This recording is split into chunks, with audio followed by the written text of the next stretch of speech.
Well, folks, what we got here today is a real piece of history, wrapped in grease, rust, and about 70-some years of hard-earned character. This is a 2026 John Deere Model M, or at least what's left of one. It's been sitting in a fence row, longer than some of y'all have been alive. But the old iron refuses to die. Now, if you ain't familiar with these little green workhorses, let me tell ya. They were the small but mighty backbone of the farm back in their day. Deere cranked these out from 1947 to 1952, and let's just say they earned their keep. But what we got here? Well, let's just say she's got some miles on her, and not all of them were kind. First glance, the patina is about 5 layers deep, with a solid mix of sunburned green and nature's finest surface rust. Tires? Yeah, they existed at one point. Rear rubber is cracked like an old leather boot, and the fronts are one pothole away from being an archaeological discovery. The tin? Well, the hood's here. Fenders are mostly attached, and the grille? Oh yeah, it's still got that iconic deer nose, though it's looking more like it survived a bar fight.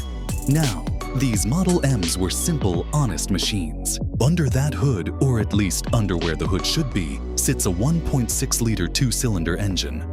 That's about 18 horses when new.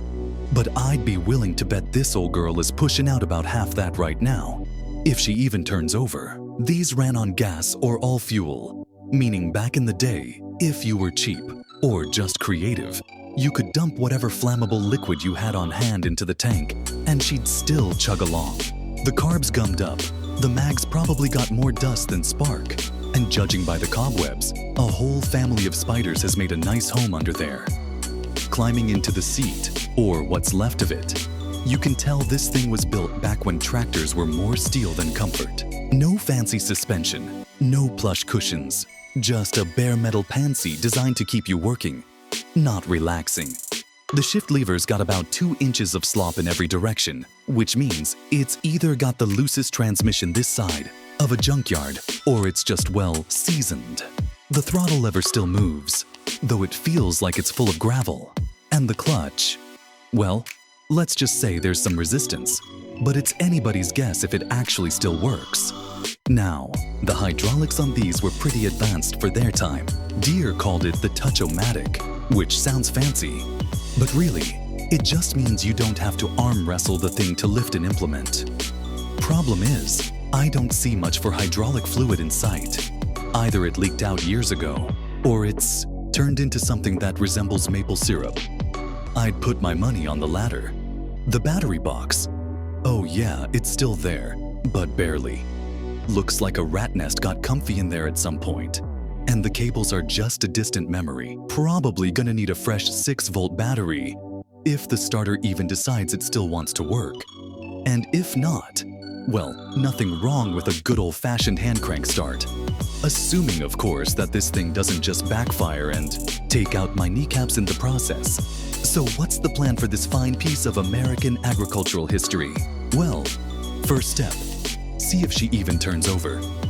We'll pull the plugs, dump some Marvel Mystery Oil in there, and let it soak. If the engine ain't locked up, we might just have a fighting chance.